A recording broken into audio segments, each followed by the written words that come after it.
Genius. You better think about what you're trying to do to me.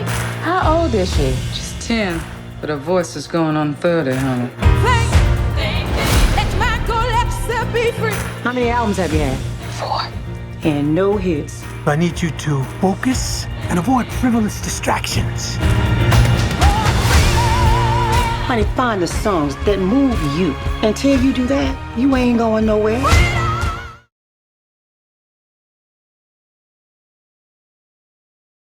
All through the writing process, the thing that kept coming to me was the idea of telling the story, wanting to tell the story of a woman who has the greatest voice in the world, but who still doesn't know what her voice is. And that was the story that I felt like I wanted to tell. Her father was her biggest fan and her manager, and he was the one who had the initial vision for what he thought she could do, and he thought she could do anything. But like any father-daughter relationship, it was complex because I think he thought that he would be her manager for her whole career. He thought that they would be a team through her whole career, and as an artist she grew, and she stayed in the moment. Her tastes changed.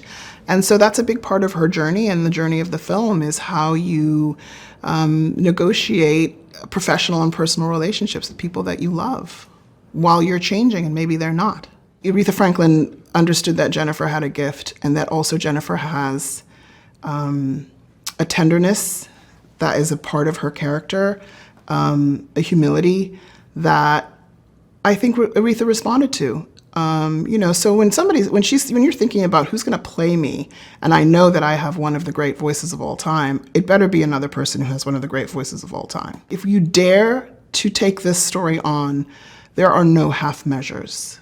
And every single day on set, it was evident that Jennifer completely understood that. She threw her whole self into the storytelling.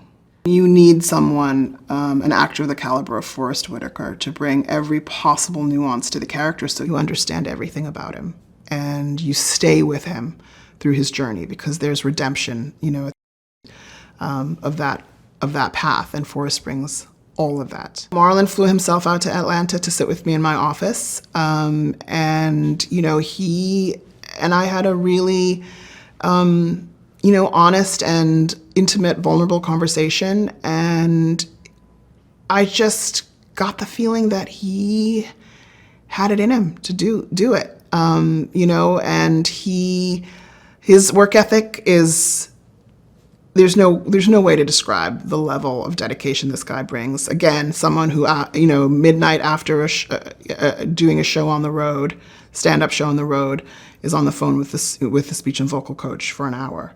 Working to prepare.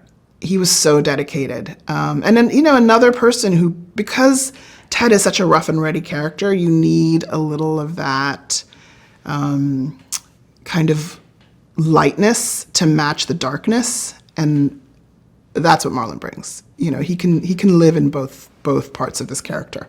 The first time people saw Skye sing on set, I think we had to do a couple of takes because people just kind of forgot what they were supposed to be doing, because it was so uncanny to see this enormously powerful voice come out of this little girl's body. I think because of my history directing musicals, and just as a music person, the power of people singing live with each other is something that I just felt like can't be faked.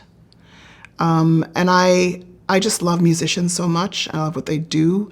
And I wanted to capture that. I wanted it to feel like music people made the music movie. And because sometimes when I watch biopics, I feel like, oh, wait, I was just getting into that song. Why are we cutting out? It's a music movie. Let me have more music. And that was kind of my principle the whole way through, is just music, music, music, music. And the most visceral, alive, life-changing way to shoot music, record music, perform music is what I wanted for the film. I mean, I think It's important to highlight Aretha's faith in this film because it's how she became the queen of soul. Not the queen of pop, not the queen of rock, but the queen of soul. And it's because she was a soulful person with so much faith. And she understood how faith could heal. And that's what she put into her music. When I first heard her as a child and I became obsessed with her and I listened to her over and over again, I thought it must be so fun to be a grown-up lady and feel all of these feelings. To feel so in love and to feel so heartbroken. Every kind of feeling that a human person could have, she sang about it or she embodied it in a song. And as a young artist, with a kind of head in the clouds, full of imagination and like an emotional life that was always looking to be fed, I never got enough of her music and the way she sang. And so when I thought about making the movie, I thought about my young self listening to her over and over and over again in my room and how she fired up my emotional life and my imagination and made me want to be a person, a full person.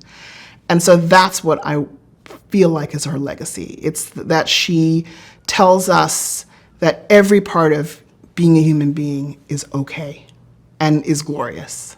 This film was shot to be seen in a movie theater. It was shot in an epic way. It was shot in an incredibly cinematic, with an incredibly cinematic point of view, because I felt that was what Aretha Franklin deserved. She wanted her life to be made into a movie because I think she thought movies were the kind of height of a tribute to a life.